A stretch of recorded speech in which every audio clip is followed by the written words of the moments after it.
Um, there's a couple more questions coming. This one here, drills. Oh yeah.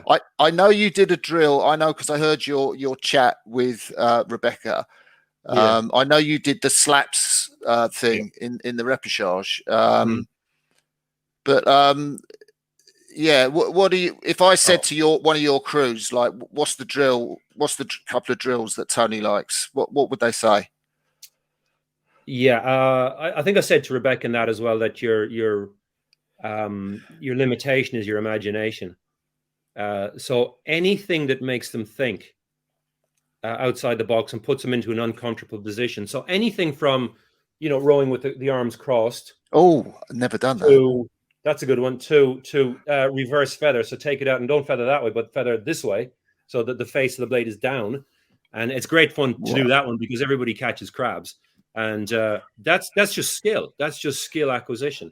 One I like to do. It's a bit awkward to do it, but I did it back with the school. I've been doing it with the school for sort of 10, 15 years, is go out in an 8 with 6 oars, and bow pair don't have oars, and they just go up and down the slide and pretend they're the row, and they just get the feeling of the rhythm of the boat. And then what you do is you do that for a couple of minutes, and you take 3 and 4 oars, give them back to bow pair. Yeah, 3 and 4 can do it. So there's no tension. It's all to do with releasing tension and not being rowing without tension.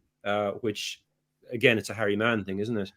Another one, like another quite cool one as well. If you're rowing along in an 8 or a 4, let 2 of the guys sort of sit out, but then let them lie back in the boat, and just look up at the sky and close their eyes, and just feel their crewmates and feel the rhythm of the boat and feel particularly around the front end, and then let them give feedback to their teammates. So they'll say, hey, that was a good stroke, or that wasn't a good stroke, or that's much better. So they're actually feeling the rhythm of the boat. We do feed out a lot. We always tend to start off our pieces with the feed out for about 3K. Pair is a good one, go around in circles. So yeah, bow will do 360 degrees and then stroke. And so we spend hours and hours just going around in circles. And sort of an advancement on that one is one I like to do is, so you have a pair and bow will take 3 strokes, and then straight away stroke will take 3 strokes, sort of join in, or take over, and then both of them will take 5 strokes, and then bow does the 3 strokes. So the boat's kind of going like this, and then it goes straight. So you're rowing on your own, but it's you're sort of picking up a moving boat, and it just works really well. You're allowed to row on your own without having to compensate for the other guy. Yeah. Still doing it at speed, and then he does it, and then you do it together. And so, yeah, I mean, look, I think I've written down hundreds and hundreds of drills, and some have come up with myself, and some I've got from other people over the years. And to any coaches watching, essentially anything different works. You don't just row. You go out to the rugby pitches out here and you see kids doing all sorts of drills with the ball or without the ball. So you don't have to have your oar to do a good rowing drill. Here's one actually, Martin. I threatened to do. I'm giving away secrets now, right? All right. I'm going to do it with the boys, and I know some of them are watching here tonight. How you lads? So we all row with the eyes closed. Yeah, because it takes away that visual sense, and you can sense the boat. Well, how about putting a pair of earplugs in your ear and rowing without any sound? So you got no stimulus.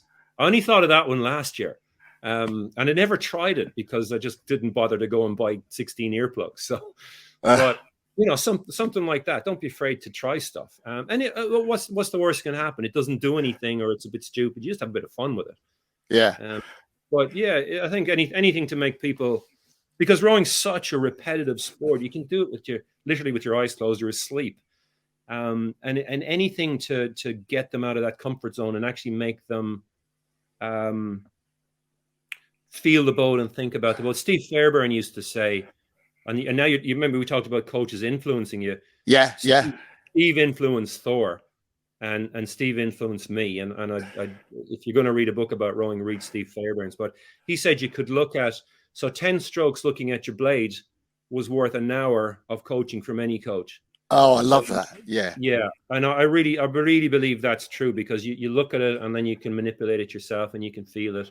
And it's one thing, not in racing, but certainly in training, I advocate that you should look at your blade an awful lot, because that's, your blade is basically your weapon, isn't it? You go to war with your weapon, and that's your weapon. So Yeah. you need to know how to use it. And the best way to do is to look at the thing. So yeah.